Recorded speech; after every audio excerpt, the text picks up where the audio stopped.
মুখের ঘা নিয়ে একটু বলতে চাচ্ছি। আমাদের সময় বিভিন্ন রকমের মুখের ঘা নিয়ে আমাদের কাছে পেশেন্টরা আসে।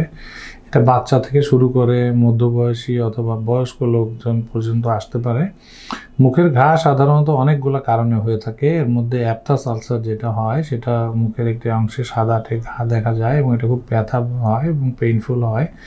এটা বাচ্চাদেরও হয়, এটা বড়দেরও হয়। এটার আসলে অনেকগুলো কারণের মধ্যে একটা নিউট্রিশনাল ফ্যাক্টর অবশ্যই আছে। বাচ্চাদের যে গ্রোয়িং পিরিয়ডে খাওয়া দাওয়ার যে কারণে হতে পারে, অথবা ট্রমাটিক কারণে, আঘাতজনিত কারণে, দাঁতে কামড় লেগে বা বিভিন্ন কারণে হতে পারে।